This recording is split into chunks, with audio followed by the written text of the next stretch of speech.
Welcome to the Dirt Court Jesters Podcast, your home for dirt track racing across the country and right here in Southwest Ohio. This is Josh in episode 65, Safety Suspensions. Rico getting hot at the right time, and Dave Andrews, race director of Atomic Speedway, joins the show. Hope you guys are ready to get dirty.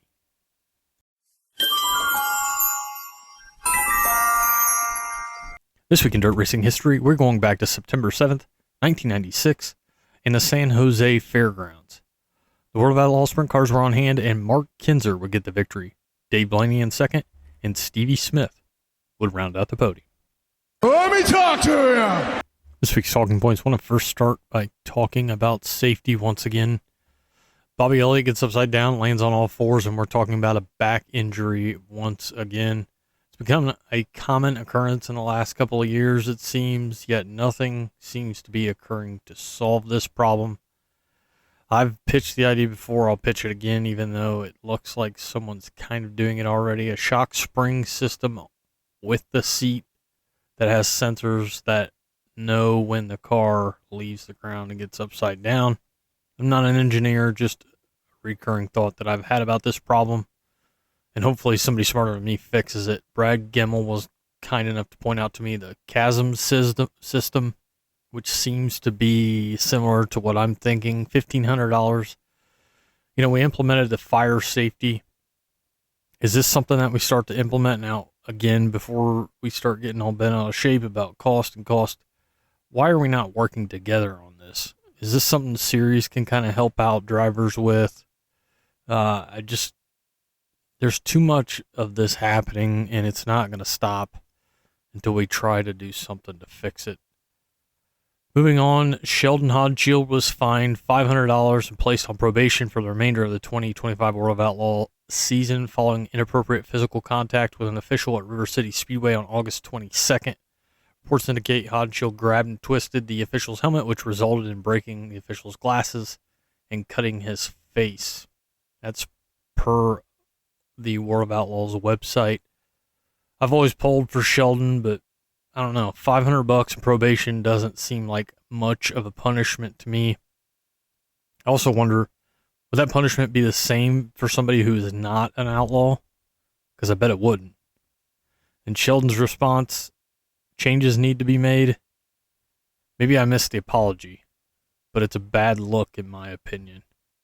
California's Merced Speedway presents the Chase Johnson Classic on Saturday night, November 22nd. The inaugural event features USAC NOS Energy Drink Midgets, 360 wing sprints in a double header. Johnson won both the USAC Western States Midget and USAC West Coast Sprint Car Feature event at Merced in 2021. He also holds the one-lap USAC West Coast Sprint Car track record at Merced. Cool to see them doing something for Chase Johnson. Hopefully it is a big event. Give it up for your 2025 Great Lakes Super Sprint champion, Max Stamball, 4 in a row. Congratulations to him. Ohio Dirt Track Stats always coming through. 2025 track champions at Wayne County. 410s, it's Danny Mumal. Late models, Kyle Moore. Modifieds, Kyle Moore. Super stocks, Brandon Carver. And mini stocks, Johnny Bruce. At Raceway 7 and the Rush late models, Billy Henry. And the mods, Josh McDonald. Rush modifieds, Chaz Wolbert. Econo mods, Jacob Euchre. And in the mini stocks, Zach Downies. Congratulations to all of them. And break out the brooms Thursday, Friday, Saturday, 7th to 1st, 7th to 1st, 3rd to 1st. Rico Abreu rules Skagit. Not only does he walk out of there with $156,000, but with 15 races left in the high limit season, top 3 drivers are separated by less than 100 points. And Rico Abreu is your point leader. Brad Sweeten's second, 35 points back. And Brent Marks, 99 behind. Moving to picks for the weekend for the Tusky 50. King Anthony's going to be tough, but just like last year, Rico's been hot lately, and I don't think it stops anytime soon. And I'm picking Rico to go back-to-back at the Tusky My dark horse is going to be Justin Whittle. World 100, it's hard to go against Jonathan Davenport at Eldora. I don't think I can do it. I'm going Jonathan Davenport for the World 100. And my dark horse is going to be Josh Rice. Big weekend in Pennsylvania and in Ohio, and I hope you guys are able to get to the track. Now let's go behind the rock screen. You're welcome to come on in. We'll bring out the moonshine and start telling lies and calling up the women. But no talk about racing. Come on. Hey, everybody. This is Josh with the Dirt Court Jesters podcast, joined by Dave Andrews, race director at Atomic Speedway. Dave, thanks for coming on. No problem. Appreciate you having me. I want to start out first because you and I have kind of conversed back and forth, and I pay attention to your social media. You make the haul to Atomic from Canton. What is a week like for you? Oh, man. So, yeah, it is a long haul from Canton. It's 196 miles one way. So, you know, every race we have at Atomic, it's a 400-mile round trip and just about 6 hours in the vehicle every single time. Typically, you know, what we try to get done during the week to prepare for that, you know, we're creating our schedules, and I try to follow along with social media a lot, you know, Monday through Friday, just kind of see what's happening, if there's anything crazy going on that, you know, we need to know about. Then we go through and make sure all of our point of sale stuff is right. And my wife, Mandy, also works at the track, so she does all the office work. So, you know, just leading up to us getting in the vehicle to leave, we both probably put in, you know, anywhere from 10 to 20 hours just getting prepared for the race night. And then comes Saturday. And when Saturday hits, for me, I'm out of bed at 5:30 a.m. Mandy gets up right around 6:30, and we're in the vehicle at 7. And after a stop for coffee, we're at the track usually by 10 a.m. And then you got the rest of the day to go. Yeah, I mean, that's, you know, that 10 a.m., you know, that's kind of the clock in time, you know. Once we're there, try to help Mandy get a few things going in the office. Then from there, I'm off up to the tower to get the tower set up. So I'll get all of our timing and scoring stuff, make sure it's working, get everything I need set up. And then I try to do as much as I can for our announcer. So I'll get all the audio checked, get music playing. By the time I'm done with that, you know, that'll carry me up to like 11:30. Once we get to 11:30, then I'll hop over and I'll start going through all of the concession stands, making sure all the point of sales work, because you wouldn't believe technology. Sometimes it doesn't work like you think it's going to. But that takes usually about a half an hour. Try to make sure all the fryers and everything, if there's a problem, we'll get the fryers up and going. Sometimes I have absolutely no idea what's going on with those, so that turns into a Charlie problem. Then usually about noon or so, try to sit down and drink some water or something, because lately it's just been so blazing hot. You're sweating it out as fast as you're putting it in. Then we'll go back and get the pit tower set up for Jeff. Try to do everything I can to put everybody in a good position, so when they show up, they don't have much to do. They can just show up and do their jobs. So we'll get all the registration stuff set up back at the pit tower, get Jeff Hoagland, you know, the scales out, get his microphone out, get everything set up for him. And that usually carries me up to 1:30 or so. And then once 1:30 hits, it's just starting to put out fires, because we get all of the employees that are starting to come in. So if everything's going well, you know, all the fryers are on and all the technology's working, that's okay, because if it's all working good, then I usually get a call from Charlie that says, hey, I need you in the infield, and then I'm in the water truck, or I'm running the sheep's foot, or, you know, it's just nonstop of things to do. Usually I try to break off of all of that about a half hour before the drivers meeting to just kind of stop, organize what I have to do for the drivers meeting, kind of get some more fluid in me, because once the races start, I don't have a lot of time then either.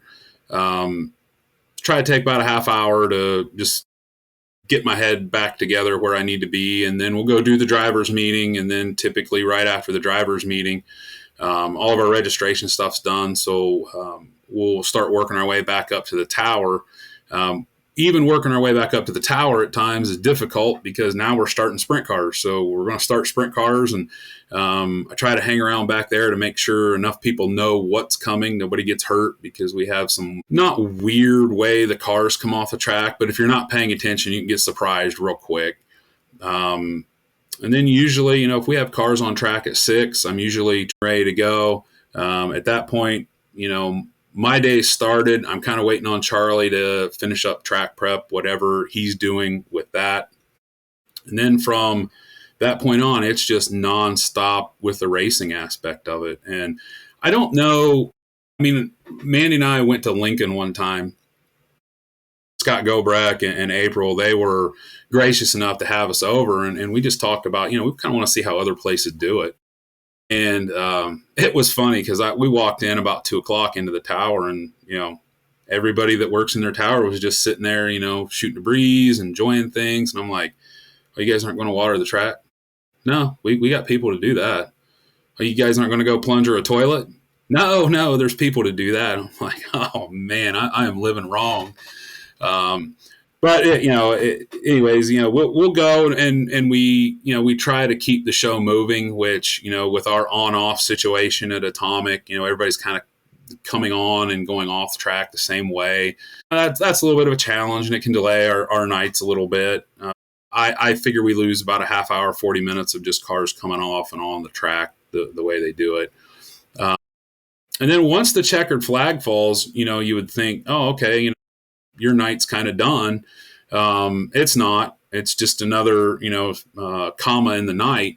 So then I'll clean up the tower, get everything put away, kind of get all the records back into my folders and pack everything up. And then, depending on what kind of help Mandy's had in the office, a lot of times I'll go back and kind of hang around a little bit at the payout line. That way, if I've really made any drivers mad, they get the opportunity to yell at me. Or most of them now are pretty good. When we first started, everybody liked to yell. Wives, girlfriends, drivers, crew chiefs, crew guys that I don't even think were a part of the team, but they were offended by something I did.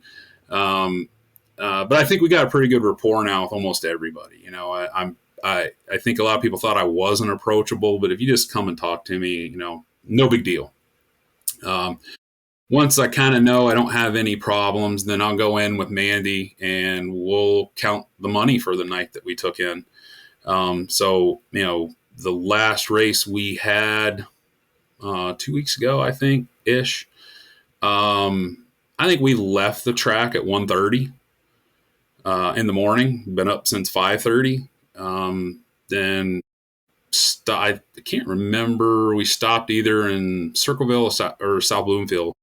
And I got a coffee, and we drove all the way back to Canton. I think I got in bed at 4:30.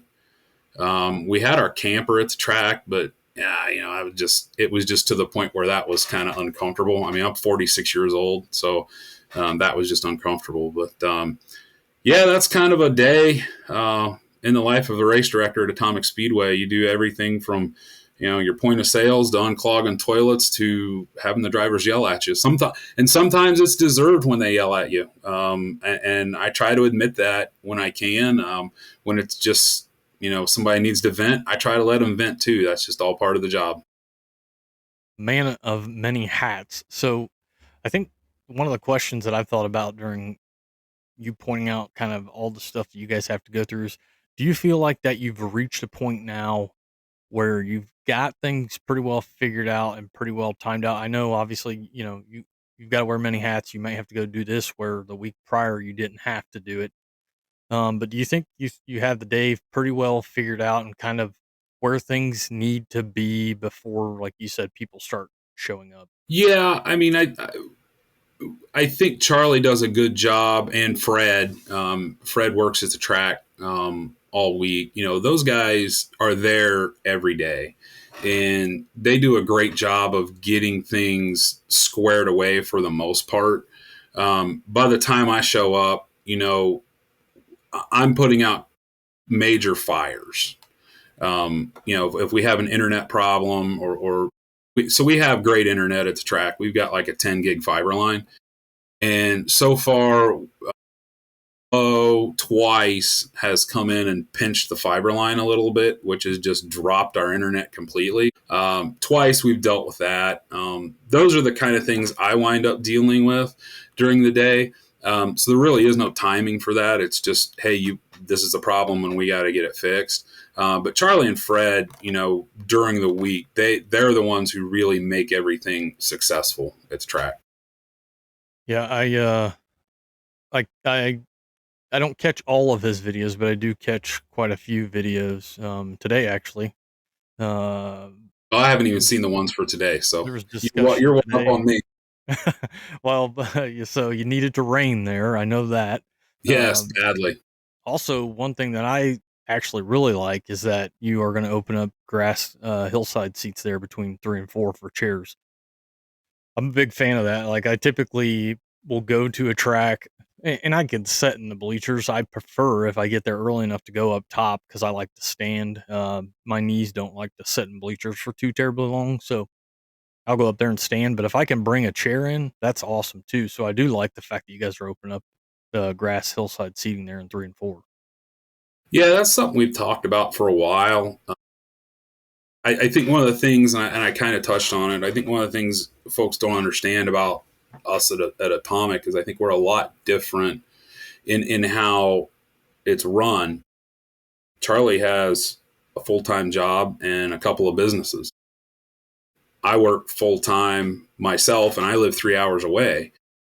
So a lot of these things that we want to do, we honestly run out of time. And that grass hillside, I mean, that's been there for 2 years, I think, maybe a little longer. And we've talked about it. And now we're comfortable doing it. As long as nobody gets crazy and decides they want to watch from the chute and starts walking down there, everything will be good. And that should be fun. That should be really entertaining for folks. Yeah. He mentioned putting up a fence, so I assume it's related to that. Yeah. So something like that. Yeah, so from where the bleachers end there in turns 3 and 4, there's a fence. Well, from that fence all the way around to the chute where the cars come out, there is no fence. And that hillside's right in that area. So we've got to put up a temporary fence in there just to make sure nobody's back there, you know, back there behind you. There's a bunch of signs and you can't see anything. So if somebody's walking around back there and a race car goes back there, that spells big problems. And that's not saying somebody won't do it because you can't predict what people are going to do. But yeah, just a little fence, something to kind of delineate, don't go past here. Yeah. I got to Atomic this year and hope to get back again. And you guys have a pretty cool layout. Walking in a playground for the kids, which I don't know of anywhere else that has that. I'm sure somebody does, but I don't know of it. A couple different setups where you can get beer. I really like the little shed closer to the pit area for the beer. Mm-hmm. There's 2 different locations there, and the concessions is a pretty cool like trailer setup. Just a neat facility there, and the track is really good as well. So I like what you guys are doing there. I like that addition of the hillside seats, and I'm guessing moving forward, you guys will keep adding to the list of improvements there. Yeah, there's some more stuff in the works. I mean, we've been working on new bleachers since Charlie bought the place, but the bleacher cost is so out of control. I mean, I don't think people understand. You know, when he bought Atomic, we were looking at $100 per seat, and now we're up into like $135 per seat. And Atomic is the kind of facility that, in my opinion and his opinion, you need 7,000 to 8,000 seats. If we were to score a crown jewel late model race, the Dirt Track World Championships has been there many times, you will sell it out.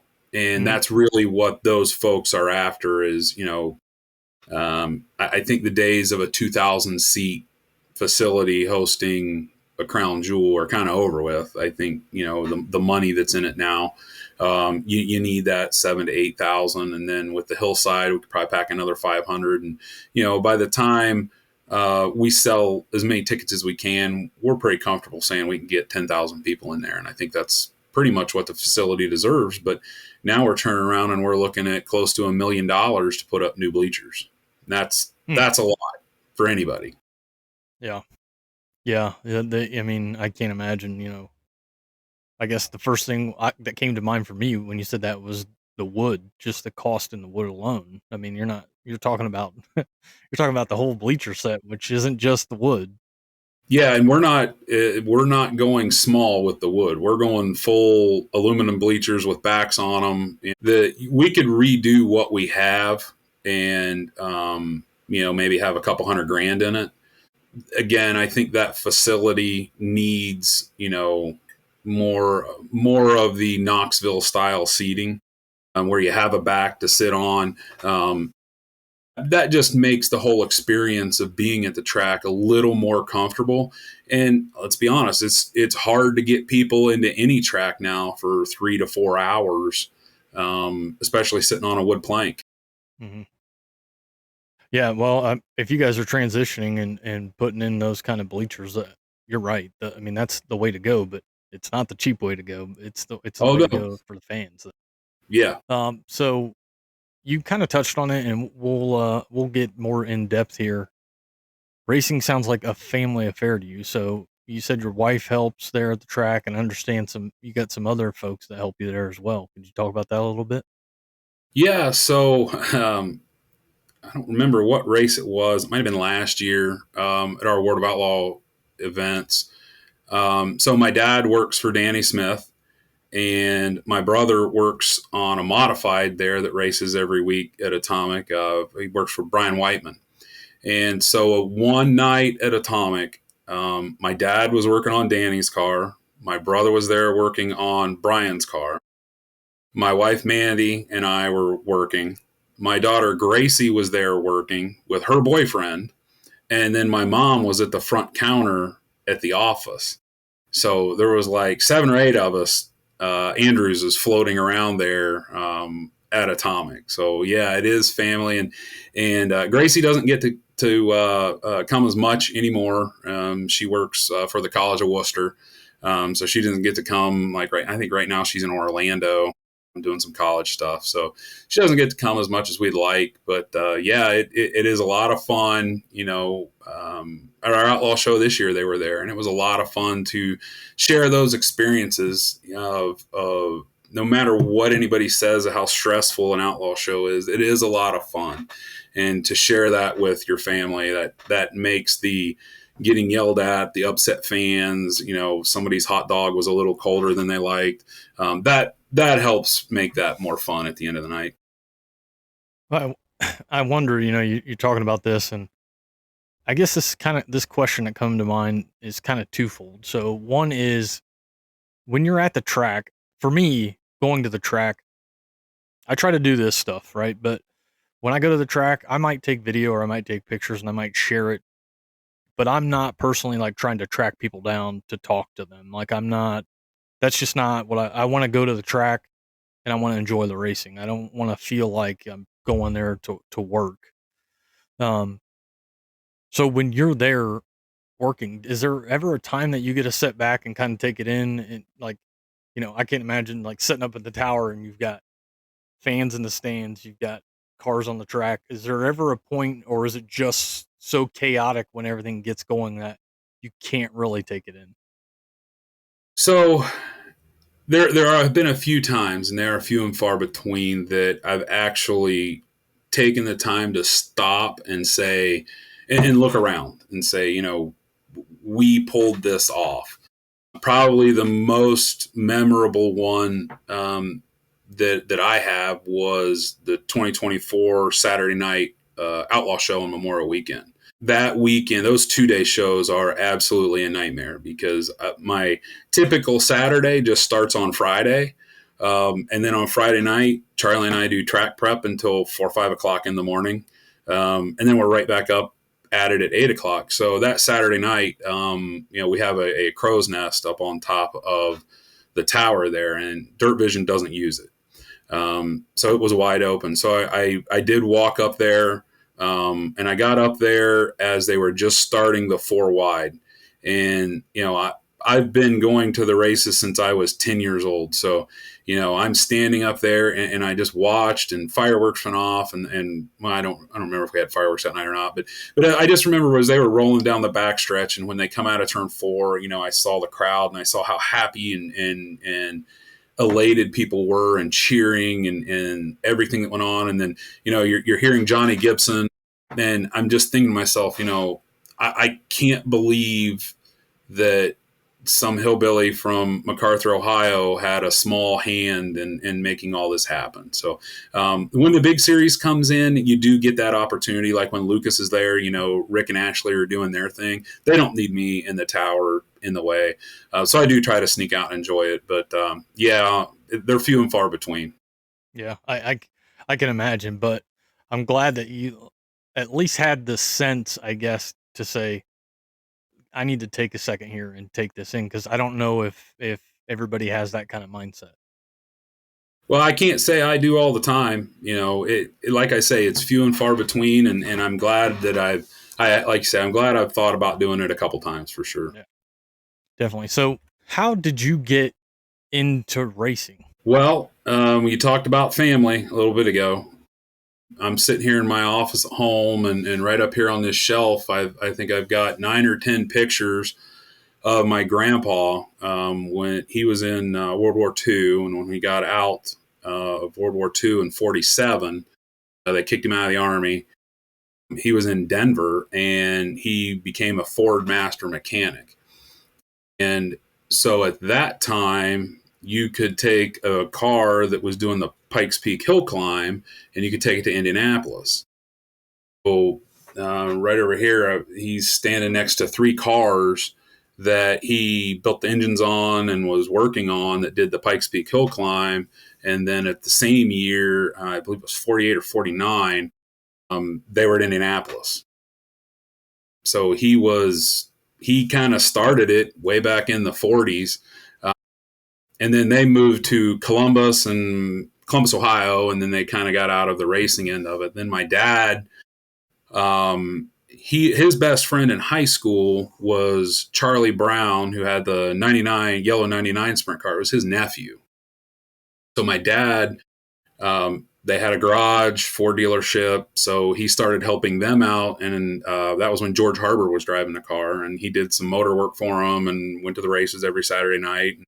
So then when he got a little older into it was the early 80s, he bought a mini rod pulling tractor.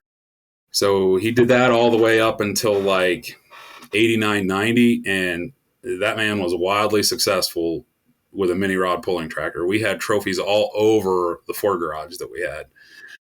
And then in 1990, the fall of 1990, he bought a 86 Oz car off of CJ Holly, who was a multi-time Atomic Speedway track champion.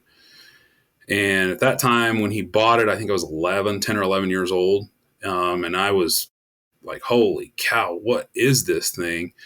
We went a few times, and I was like, man, that thing's awesome. And then I started working on it, and driving it never really interested me. I really liked working on them. So from that point on up until 96, we had a family car. We raced with the All-Stars a ton. And that was really cool because I was, when you're 16 years old and you're on a first name basis with Carl Kinzer and Davy Brown Jr. and Cooley, that is a lot of fun. And that was amazing. And I learned so much. And, I was telling somebody a while ago, Jason Myers said this, I think it was on Open Red, when you learn how to work on race cars and you learn how to work and what it takes to race, when you go into the real world, they have no idea what's coming because the relentless work ethic you have is just nonstop, and you will be successful if you just keep that attitude to it. But anyways, off track a little bit, but from there, just kind of stayed in it when we got rid of our car. Did a lot of different things, helped different people along the way, and moved to Canton, so I wasn't as involved anymore. So yeah, that's kind of my interest into racing. Oh, and my dad works for Danny Smith now, so that kind of drug me back in a little bit. I used to joke, I used to go with those two so that the average age of Danny Smith racing was under 50. Now, as I get closer to 50, I think I'm just doing well to keep them under 60. It's funny that's funny you say that, but kind of going back to something you said about, I think it really applies to anything. I mean, obviously we're all about dirt racing, right? But I think you could say racing in general. That work ethic. If you're working on the car, I think most of the drivers usually have a hand in that, right? But also if you're working at the track, if you're helping like you're the race director or you're running a track or a series or something like that. I mean, the work ethic and the dedication, because like you said, most folks like us are working Monday through Friday, right? And they're still doing what they can in their spare time to make sure that they can get to the track on the weekend, where they're spending pretty much every hour of every day and the weekend at the track. So I think that speaks for a lot of different things in racing. Yeah, definitely. Like I said earlier, I mean, 2 or 3 races ago, I logged every hour just so I could show Charlie. I was trying to get a bump from that 175 a week, which is fine. And I think the final total was like 43 hours I put in for Atomic. On top of I think that week I had a little bit of a longer week at my regular job, which that was in the high 40s as well.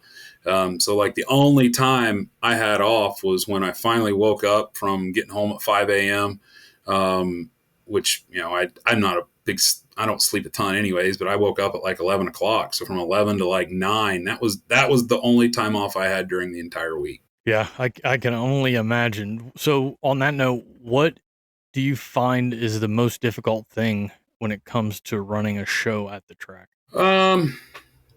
It's hard to pinpoint one that would be the most difficult. I think there's a lot of things that just pile up on you, but probably if I was going to rank them, probably the stress I put on myself.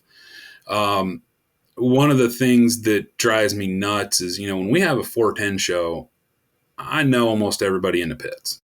When we have a late model show, I don't know a lot of the late model people, so it's a little different. But, I know Rodney and Cole. I've known Rodney my whole life. I know those guys. So I want the show, I want the track, I want everything to be so perfect that, the smallest imperfections drive me nuts. Nobody else probably sees it. I mean, there's been times I've complained to Charlie about things that went on, and he's like, I didn't even know that happened. So if I didn't know it happened, the public didn't know it happened, and probably the racers didn't know it happened. And I'm like, yeah, but I knew it happened. That's frustrating, but that's self-inflicted. Right now, I think the biggest challenge that every track is facing is social media. It's great when it's great, and it stinks when it stinks. Everybody now is a track prep king. They couldn't start a tractor if their life depended on it, but they know how much water should be on that track. I think that would probably be one of the most difficult things, is just the idea of you go to the track, you watch the races, you enjoy the racing, and some of those little things like, was the track a little dusty tonight? Well, it's a dirt track. Of course it was a little dusty tonight. Was the track rough tonight? Yeah, you have those nights. I mean, we've had them. I mean, we had 2 or 3 races in a row where the track was not what we wanted. but just the way people attack everything you do when you work, like just a minute ago, I had 90 plus hours between my regular job and Atomic. And then for the people to just be so vicious and so attacking on it, that is difficult. And it bleeds over to, you have to answer to sponsors. When people are just going on and on and on about how terrible this track is, or my hot dog wasn't hot, that bleeds over to a sponsor saying, what's going on? Tell me what's happening. Was it this bad? And Right. Fortunately, we have a lot of great sponsors at Atomic that get racing, and they get that this is a dynamic thing. It's not something you show up for and everything is perfect.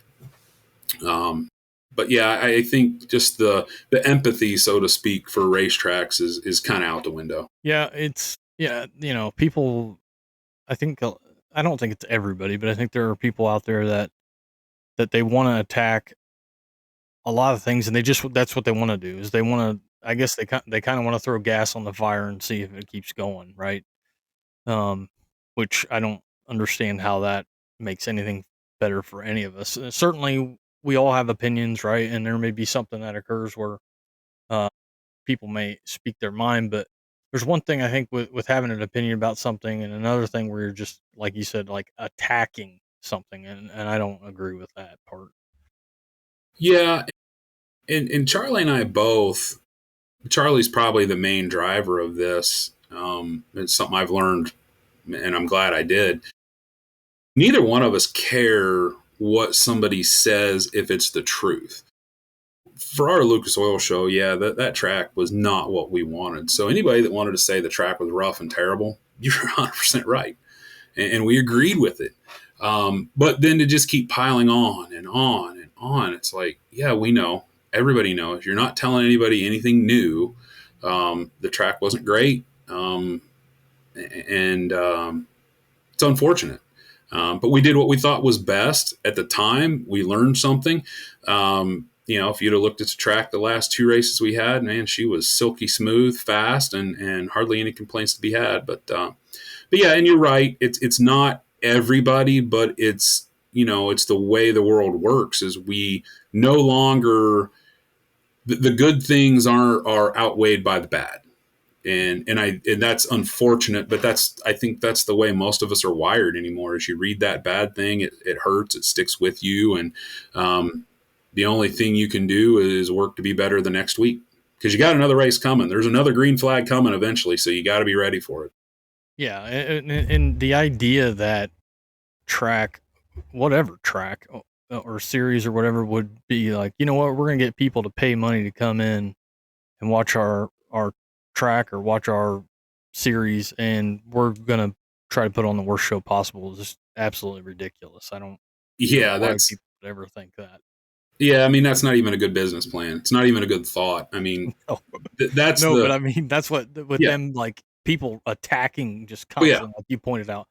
Like, you think we wanted to make the track bad? That doesn't make any sense whatsoever. It's almost like you want to ask them, do you think we woke up today and said, hey, we're going to make this sucker rubber down today just so we can get some attention? That's not the attention you're after. No. So how has the 2025 season been for you guys there at Atomic? Wet. I think we just completed our 9th race. And that's tough. The bills don't stop coming just because we get rained out. But the races we've had have been really good races. And I'll go back to it. I'll hammer it all night long. The Lucas race on July 4th, that was our toughest race that we had. The track was terrible. We had a lot of rain. Outside of that, we've had some really good races. The last race we had with the Ironman series and Chris Tilley, the top 3 were nose to tail, and that was Clint Keenan, Adam Stricker, and RJ Conley. Those guys were literally nose to tail for at least 26 or 27 laps. The top 6 were on the same straightaway almost the whole race. Fantastic race. The race before that, all right, Cole won. There's nothing we can do about that. Cole comes in and whoops everybody all the time. But if you looked behind Cole, second through I think seventh or eighth, that was some really, really good racing. So we've done well. The track itself has done really well this year. I mean, we've been fortunate to get all of our big shows in. So things have gone well. We'd really like to get more races in. And fortunately, we've got a pretty good schedule to finish up the year. I think it depends on where you're at in Ohio this year because I don't know, they don't run as many races as I think they should. But for example, Lima Land, I was there the night it was raining and the feature was on the track, and they finished. I was Jeez. blown away. But that they've had good weather up there is what I'm getting at. Like Eldora hasn't had a bunch of rainouts, right? And when you talk about, you guys having a lot of rainouts, that also makes me think of the USAC Midwest Thunder Midget Series because those guys have been on the struggle bus when it comes to getting their races in too. But you pointed out you've got some good races coming up. So what's left on the 2025 schedule for you guys? Well, so the 13th, we're doing the Gladiator Night. We've got a big sport mod race, a big steel block late model race, and a big sprint car race. I can't remember the exact dates, but the Fast Boss Series ends up with us. I think it's the second or third week in October. October and then 4th is what I have for that. Yeah. And then our big races are going to be to end up the year. The Night Stars come out. That's going to be a 2-day event. Late models and sprint cars on Friday. Probably have a support series in there. I'm just not sure which one it is. It'll either be modifieds or sport mods. It's $5,000 to win for both. That'll be with Chris Tilley, who does a great job with the late model series. I mean, his Ironman series is fantastic, and Chris is a super good dude. Then Saturday night, be back again. Late models and sprint cars, $15,000 to win a piece. And so that's going to be a big deal. Flo's really helping us out with that. Be a great night of racing, I think. And that's how we're going to close the year up. And sprinkled in there, we got a couple other races too. So, yeah, that's a good way to wrap it up. And you've got September 13th, the Nights of Dirt with the Gladiator sprints. So steel block late models, sport mods, and as we mentioned, the Gladiator sprints. And we'll touch on that here in a little bit. September 20th is the Atomic Fall Brawl with the Valvoline American Late Model Ironman Series, Modifieds, and Compacts, I believe. October 4th is the Fast Boss Finale. You've got late models there as well. October 11th, your Night of Champions, and then October 24th and 25th is the night the stars come out. Really good way to wrap up the season. Yeah, and we've struggled so much getting them in early in the year. It seemed like every single time we wanted to race, it rained, and every time we had a scheduled day off, it was 85 and sunny.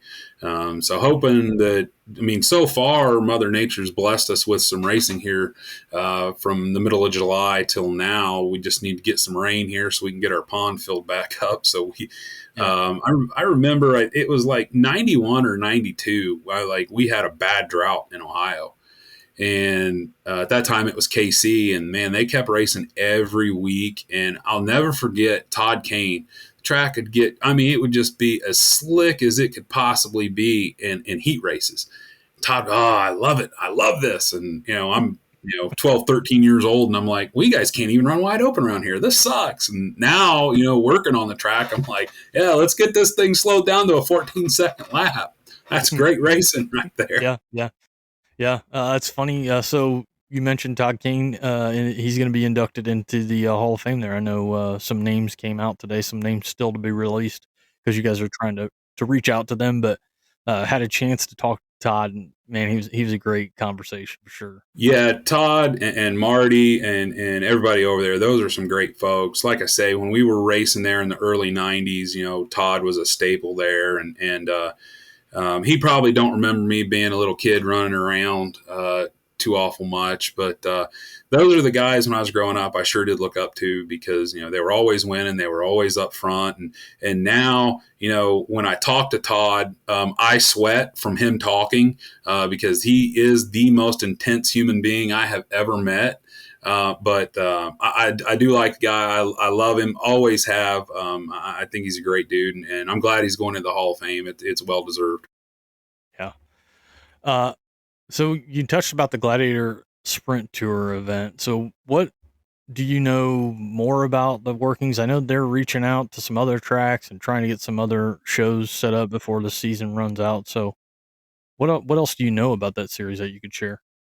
Yeah, so it's a little difficult south of Route 70. We don't have a ton of cars down there anymore. And I know a lot of the drivers that race Atomic a lot were talking to me about trying to put more races on at Atomic. And, with our purse structure with the sprint cars and the late models, we're at almost $30,000 if we race those two on a local night. And that's just not sustainable. So we obviously split them up. So it's real hard for us to add a bunch of races for one of those classes because that means we're piling on a big purse. So I had done some talking around, trying to find some folks, Moeller and Skyline, that would just put on some 2,000 to win races, anything to get cars on track, because that's what our guys that were running Atomic a lot wanted. But living in Canton, that was a challenge. Aaron Fry and I talked a decent amount about it, and he was able to get it done.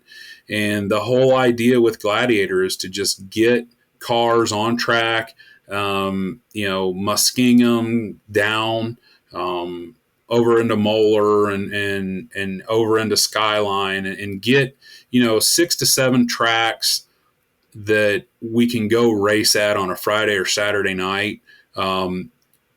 I think the idea overall is to kind of make Atomic like the mainstay track, which is fine. We've done that before for other series. But the idea is just to get more races, less stress races, easier. What's going to happen. Things aren't going to spiral out of control. It's just, let's go have some fun racing. Everybody wants to do it. Everybody always talks about what it pays, what it doesn't pay. I had so many guys tell me, 2,200 is fine, 25, 250 is fine, 3 and 3 is fine. They just want to get on the track, and that's what Aaron's trying to do, and we're behind that. We want to get more cars on the track. It's just we at Atomic are limited as to what we can actually put on for everybody, and it stinks. But we're in a great position because we've always had a great late model fan base and a great sprint car fan base. We just can't. That's a tough draw to put both of them on the schedule for one night. I think a couple questions come from it, and you may or may not have answers to this, but let me say first, I am always of the opinion that if we can get more tracks to open their gates, to have races that pay money, whatever that money may be, where you didn't have that initially, that's a good thing, right? You're opening the gates, therefore people can come in, people can buy tickets and concessions and all that, and the tracks can make their money, right? Then the guys can get their cars out of the trailer and they can get them on the track, and they can make some money too. They can race to get ready for whatever that next race is that they're looking forward to. So that's a positive. I think when I first heard about this, I wondered how many 410 sprint car series can Ohio support, was the question I had. Do you think that we're still in a good spot, or do we feel like it's starting to get congested? Do you sense any of that? I think there does come a point where it gets a little oversaturated. However, when you look at the 20 or so guys that want to race more and they're asking for it, then that tells me, what the point of the Gladiator series is not being met. If we've got, like I say, 20 guys that are saying, we'd like to race 20 more times this year, there's not 20 more races to be had. So I don't think it's going to oversaturate, because I don't think, Aaron, to my understanding, Aaron's going to want to do all of this and race direct everything, and that's what he should do. It's his series. I've told him I will do whatever I can to help him. But I don't think this is going to be something that he schedules a gladiator race at Atomic and a fast race at Wayne County. I don't think that's going to happen. This will be, Atomic Saturday nights when we're not racing. Maybe it's at Skyline, or Friday nights at Moeller, or, I've been a big proponent to try to get Florence on board, because I think sprint cars in that area with Lawrenceburg right there, I think that would be fantastic. That having those tracks and knowing that guys want to race 20 to 25 more times, it's not being facilitated at the moment. So I don't think it's going to oversaturate. The problem is just going to be, we have to have everybody working together, which seems to start out with great intentions. And everybody says that. And then when you hang up the phone or you walk out the door, all the plans go out the window. So right now, I think if 2026 is similar to 2025, I don't see where that oversaturates the racing market. But I also, to one last thing on that, everybody gets real worried about car counts. I'm going to be honest, I don't worry about car counts, because we can have a fantastic race with 15 cars, and you can have a fantastic race with 45 cars. I understand the fans don't come to see 15 cars. They want to see, probably a B main. But at a certain point, we got to get cars on track. And I'm just of the opinion, you're going to have nights where you have 15 cars. You're going to have nights where you have 30. Let's be happy we're racing. Let's enjoy it as fans, as tracks, as racers. The alternative is not doing it. So let's try to enjoy it while we can. Well, and the way you explain it makes sense. If you have 15 cars or you have 40 cars, you got sprint cars at a track that maybe didn't have sprint cars, or didn't have them regularly, right? So, yeah, I can't say that I disagree with that point. And something else that you kind of touched on, something that I was kind of wanting to touch on as well, and I think it applies to a bunch of different things in racing, and I think it's unfortunate. I guess the more I've gotten involved in kind of doing this stuff, is the more you start hearing some things, right? So it seems like there's a lot of backdoor politics, backstabbing, if you will, that just makes it harder for everybody. Instead of whatever their end game was, that thinking it may make it easier for them, right? When in reality, it just makes everything more difficult. What's the solution to that? How do you get more people to work together in this area of racing? Well, I mean, if I had that answer, I'd be a millionaire at this point. I think the biggest thing, what I've noticed is the tracks have worked better together at like in Ohio. I try to, when Charlie and I talk about stuff with tracks, we usually just say the sprint car tracks. So I don't include Eldora in anything, because it's like Knoxville. Anything that goes on there is an event. It's not that it's not for the local people, but that's big time stuff. And if you're going there, more power to you. But when we look at Sharon, Attica, Fremont, Wayne County, and Atomic, I kind of look at those as the big tracks that run sprint cars often. I think for the last couple of years, we've all worked together fairly well. There's going to come time, where Wayne County needs to run because they've got sponsors, and you're walking on one of our big races or a Fremont big race. The key is to try to mitigate and limit those. If you're running on every single one of our big shows, that's a problem. And everybody's done well to kind of miss that. Then, we, like with Skyline, the Burdettes are great folks. We work with them a lot. We try to stay off of their races. I think when it comes to the track side, as long as we can all stay in communication and just stay off of big races, that helps tremendously. That's a starting point. The series stuff, that's a whole nother ball game. I think for me, one of the things I'm good at in life is I compartmentalize. So I don't have to like somebody to respect what they're doing. And as we go through, any series that's racing, you don't have to like how they're necessarily doing everything, but you can respect what they're trying to accomplish. They have sponsors, they have drivers, they have what they need to do. So there again, maybe you have an all-star race that's scheduled somewhere, but you've got a local show you've got to run as well. That doesn't mean that we're necessarily fighting or butting heads or we're mad at each other. We've just both got things we have to try to accomplish on the season. And with all the rainouts, really squeezes you in. I think just the idea of everybody kind of pulling that rope relatively in the same direction doesn't have to be, all the same. But if we can just get everybody working towards the greater good of 410 racing, late model racing, if we can just get everybody relatively on the same page, it's never going to work out perfect. There's too many personalities in all of this. Everybody hears Charlie on his lives. He's his own animal, and everybody at Fremont. Rich is a great dude. He's his own. He's got to do what he's got to do. So as long as I just believe as long as we all keep focused on what's best for 410 racing, the racers, the tracks, the fans will follow. They always do.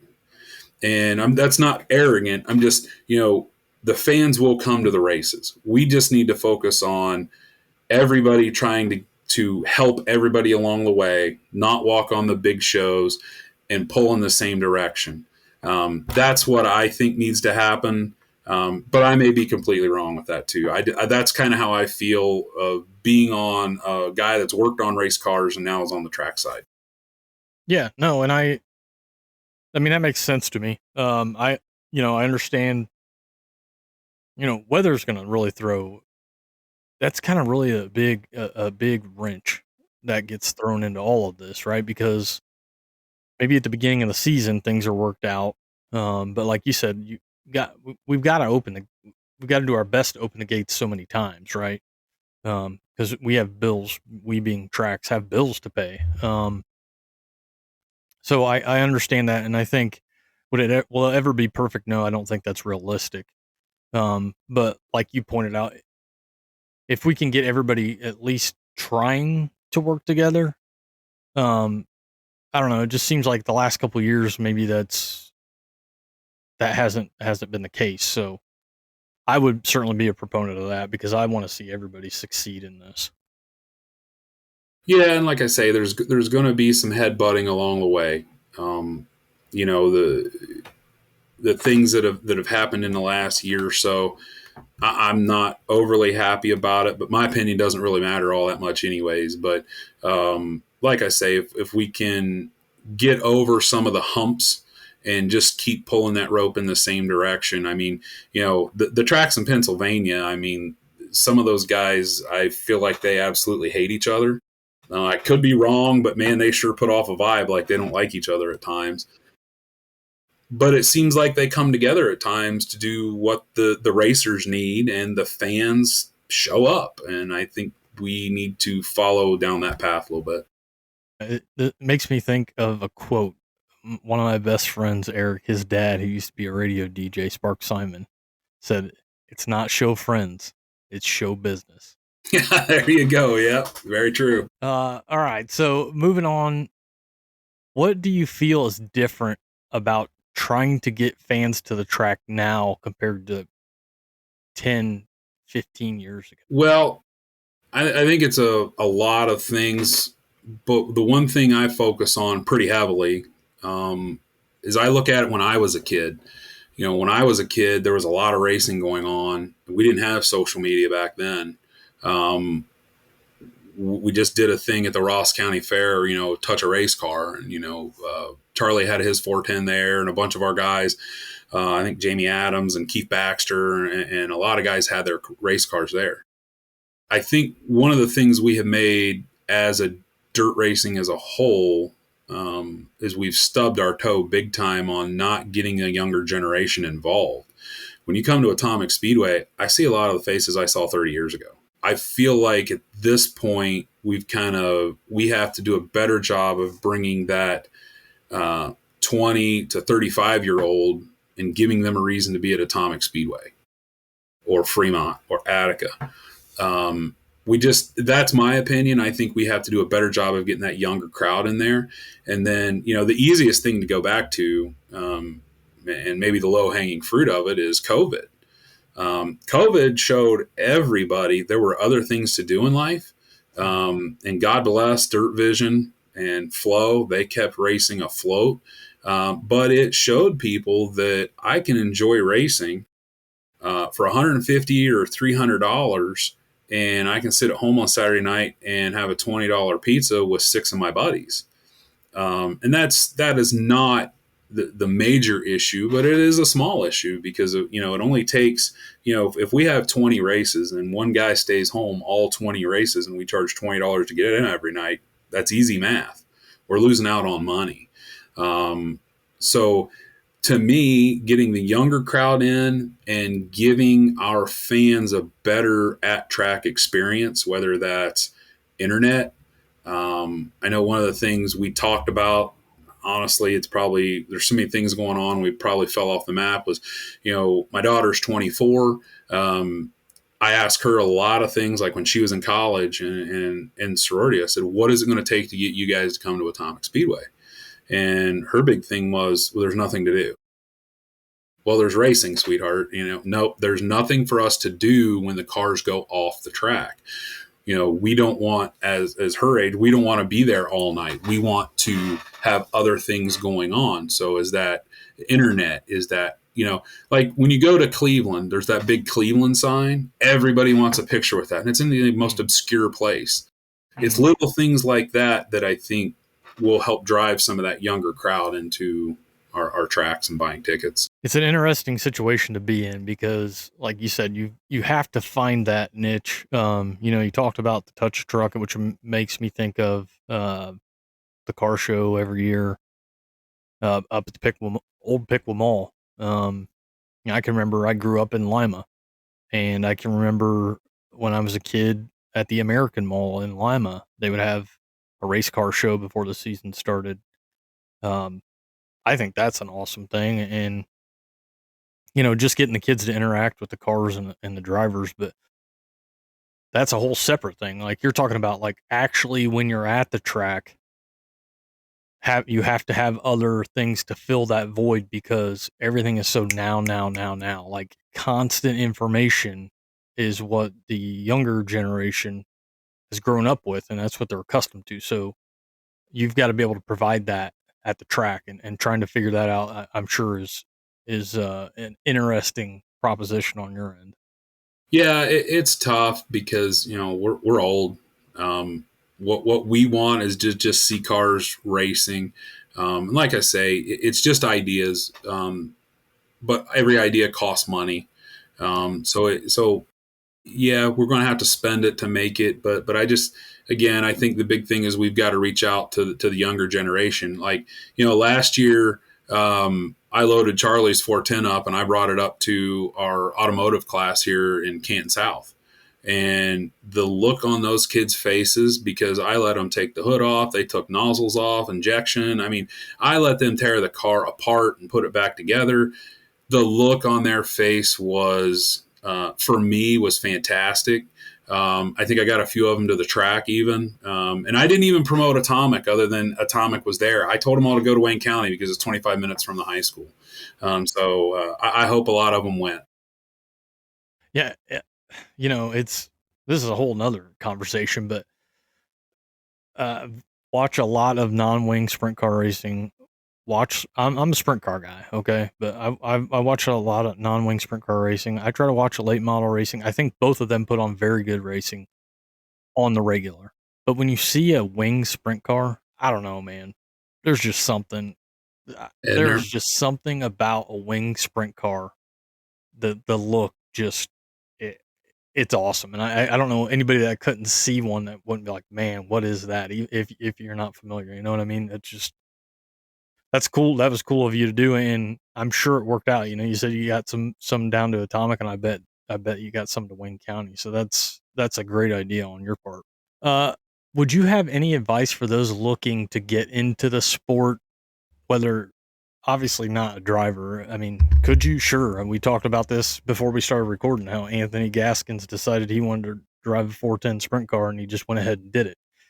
But outside of that, um, whether it's at the track, something like you're doing, helping out at the track, or you're race directing, or whatever the case may be at the track, or working on cars or anything like that, what would your advice to someone be? Well, I think on the track side, that is a difficult thing, because what most people see are a guy like our infield guy, Max Eichinger. Max is fantastic, but I think what a lot of people see with Max is a guy who's running around on a four-wheeler, and he's got a fire suit on and his headset, and he's all over the place, and that's what people want to come do. Unfortunately, Max has been at the track forever. And Max has built up such a relationship and trust just with me. When we have a wreck, he knows it and he's on the move sometimes before I've even called it yellow. So what people need to understand is we can't bring you into that position, or a race director position, or a scoring position. The best thing that anybody can do is get involved, to be upfront and honest. This is what I want to do. I want to work track prep, or I want to work in the infield. Get in, start learning, build that rapport with the people at the track, and ask, can I move up? Can I do these different things? And, we've got a guy, he just started with us. He really enjoys racing. He's working in our chute right now, and we're going to get him moved up and to doing some other things. Jeff Hoagland, who has been the pit steward at Atomic, maybe since day one. I mean, Jeff has been there forever. Great guy, but maybe it's time that we get Jeff a little bit of help, to help him during the night, so that his nights are a little bit easier. And then that transitions to when Jeff finally says, hey, you know what? I think I want to watch tonight. We've got somebody that can help there.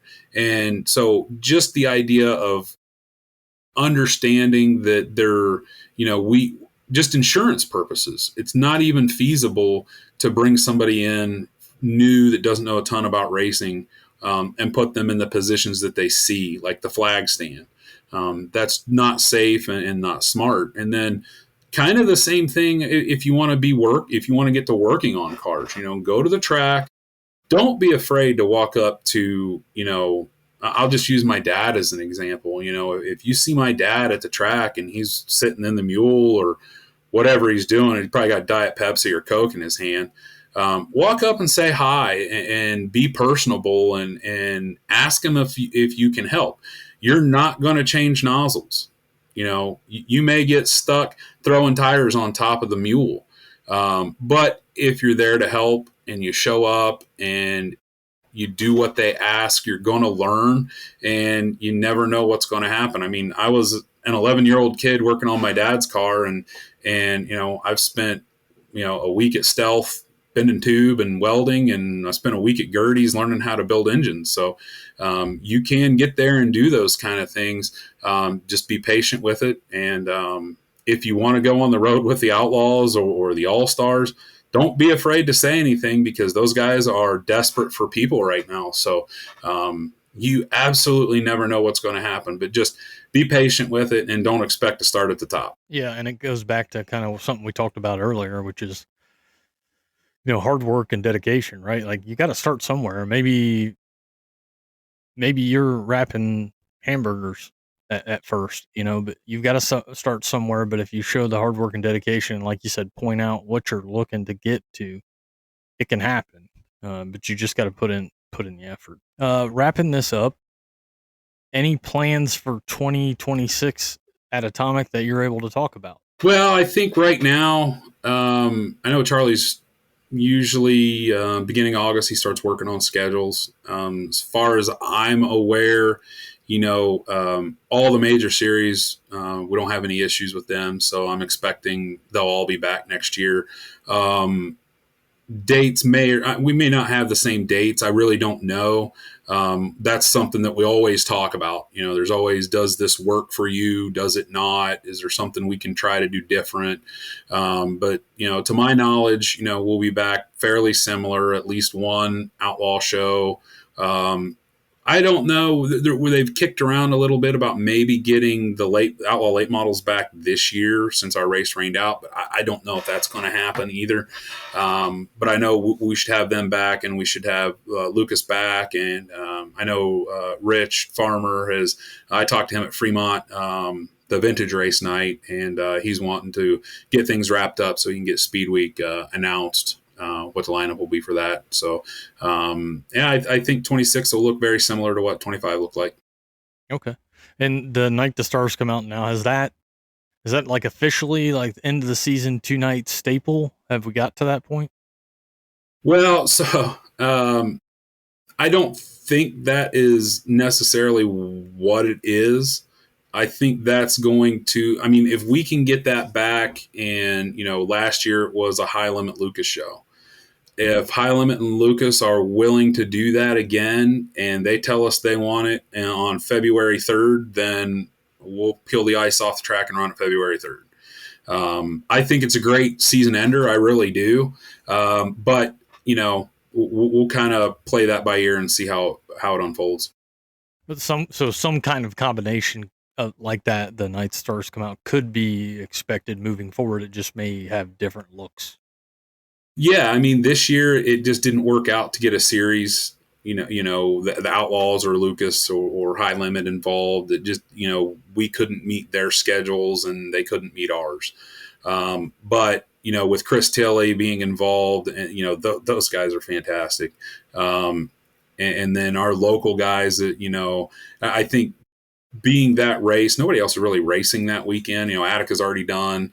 I think Fremont will be done here shortly. So, that's kind of the end of the year, right before Charlotte. That'd be great for, one of the guys to come win that race and then be able to go down and you paid for your trip to Charlotte. Yeah, definitely a way to do it. So before we go, Dave, sponsors that you would like to thank? Yeah, I think first off is the Herrnstein Auto Group. Bart has done a lot for Atomic Speedway. Got to thank them. Burlisle Oil, they're fantastic to us. They helped us put up a sign. And, actually with Burlisle, I don't know if everybody knows this. So we had no idea, but at the Outlaw Show, I looked around and there was probably at least 100 fuel jugs. We had no idea our alcohol was like $1.50 cheaper than anybody in the state. So we literally sold out of alcohol that night and had to go get like 4 more drums. So Burlisle makes that possible. And then Holdren Construction, they help us out so much. They're sponsoring our sport mod class, and they do so much for racing overall. Gator and everybody, they're great folks. And everybody that pitches in and helps us, couldn't do it without them. Awesome. Well, Dave Andrews, race director at Atomic Speedway, thanks for coming on. I appreciate it. Thank you for having me, and hope to see everybody at the track. Guys, this is Josh with the Dirt Court Jesters podcast, and we hope to see you at the track. As always, want to give a shout out to Victory Fuel. From Purple Potion to Throttle Punch to Lucky Lemon, fueled by electrolytes, charged with vitamins, and kid-friendly. Fuel your victory at drinkvictory.com and use the code Jesters10 at checkout to save. Drinkvictory.com and use the code Jesters10 at checkout to save. I'm the tower of power, too sweet to be sour. I'm funky like a monkey. Sky's the limit and space is the place. Race recap and racing to come Thursday, August 28th, Lebanon Valley Super Dirt Car Series. Colby Schroeder gets the win. Andy Bichetti in second and Matt Shepard in third. Matt Williamson went plus 20 in this one, and Alex Yankowski went plus 21, and they rounded out the top 5. Skagit and the Skagit Nationals, night 1, High Limit. Rico Abreu gets the win. Justin Peck in second, and Colton Heath would round out the podium. Friday, August 29th at 191 Speedway, Ultimate Heart of America Late Models. Brandon Faust with the win. Shannon Thornsberry in second, and Blake Creech in third. 34 Raceway in the Power I 410, Xavier Doney gets the win. Joby Miller in second, Ayrton Jennington in third. Gage Montgomery would go from 18th to 4th in that. Attica, in the Attica Ambush, Night 1, All-Star Circuit of Champions, Cap Henry, to no surprise, gets the victory. Second place, another Ohio guy, Cale Thomas. And third, Casey Genderzak. What a podium there at Attica for Night 1. Craig Mintz went from 20th to 5th in that race. American Late Model Ironman Series was also on hand. Kyle Moore got the win. Chad Finley in second and Todd Brennan in third. Skagit and Skagit Nationals, Night 2 with High Limit. Rico Abreu gets the win. Robbie Price in second, and Tyler Thompson would round out your podium. Moving to Saturday, August 30th, 191 Speedway, the Ultimate Heart of America Super Late Model Series. Derek Fisher with the win, Brandon Faust in second, and Zach Hill in third. Attica and the Attica Ambush with the All-Star Circuit of Champions. Cap Henry with the win, Justin Clark in second, and Zane DeVault in third. In the 305s, John Ivey gets the win, Logan Montague in second, and Seth Schneider in third. Seth moves up from the 8th position in that race.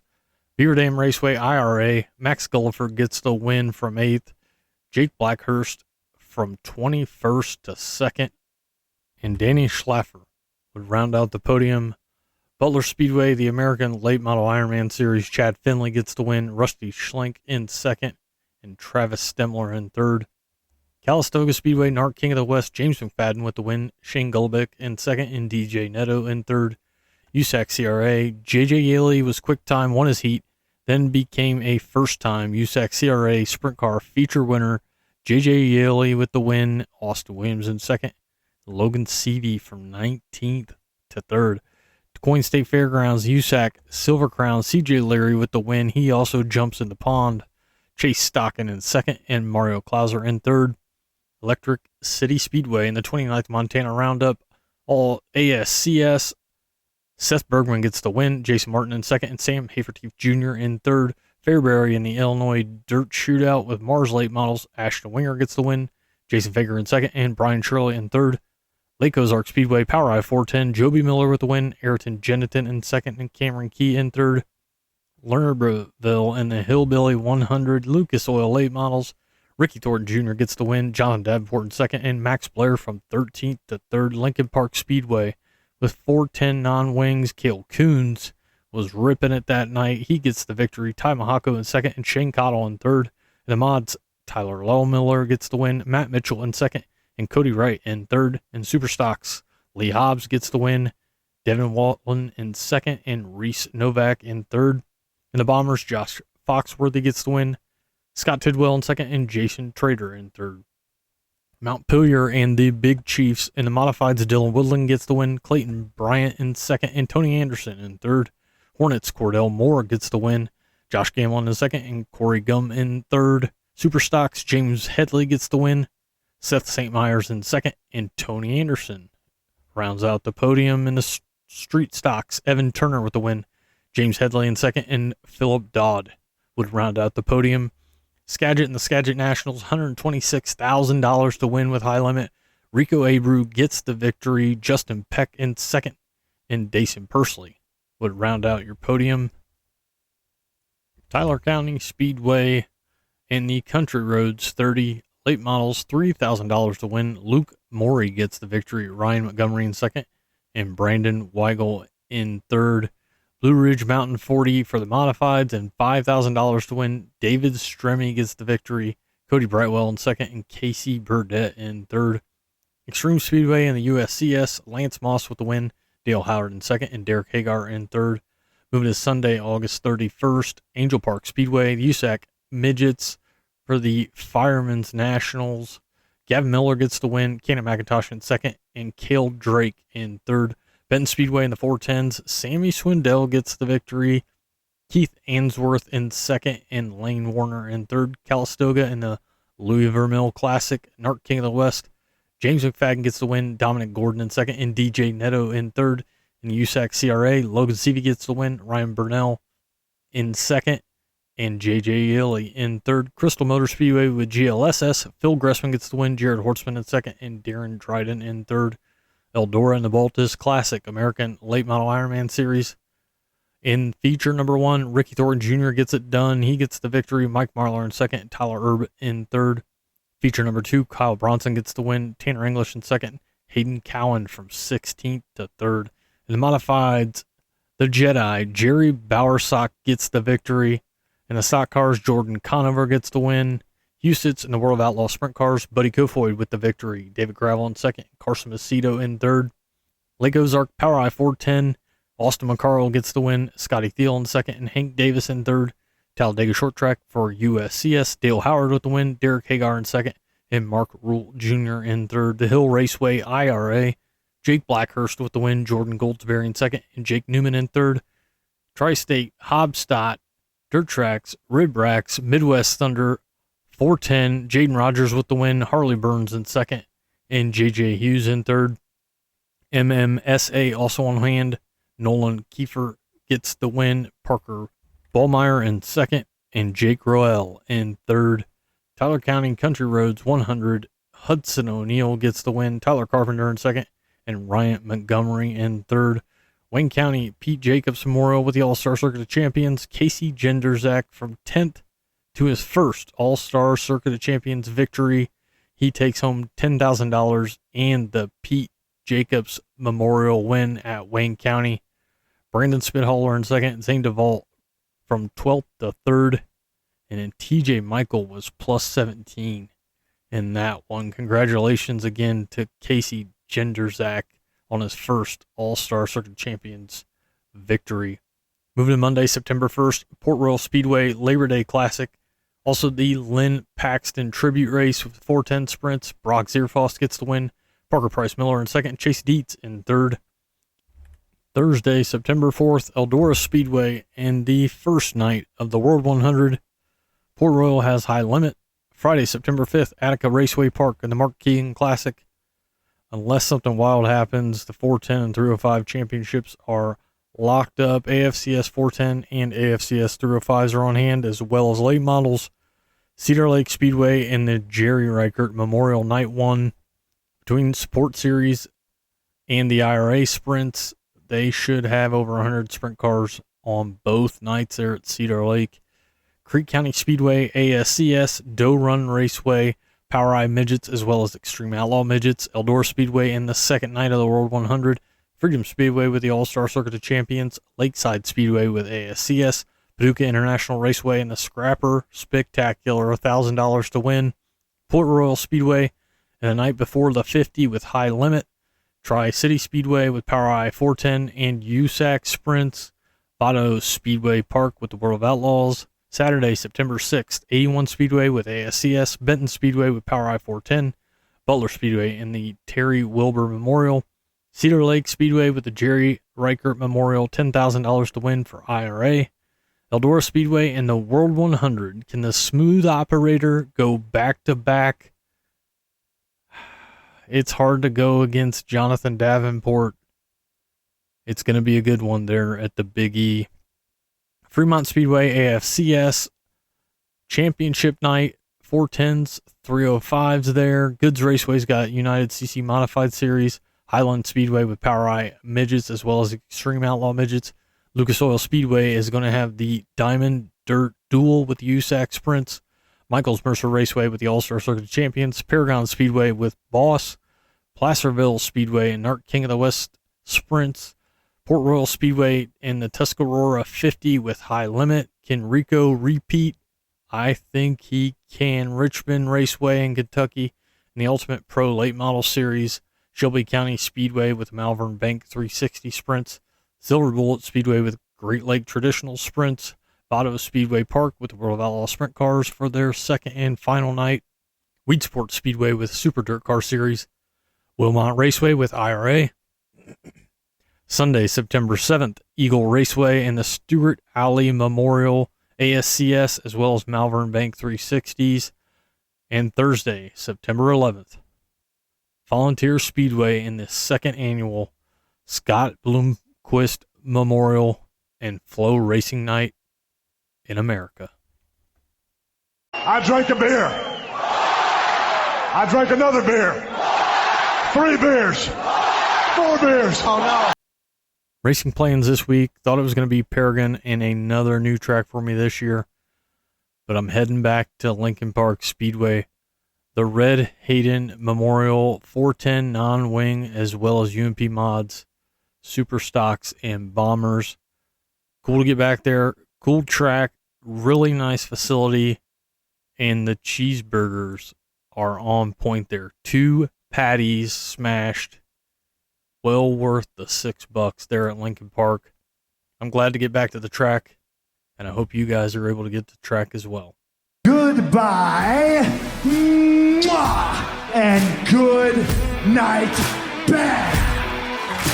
Thanks as always for listening to the Dirt Court Jesters podcast. Follow us on Spotify, X, Facebook, and YouTube. And we hope to see you guys at the track.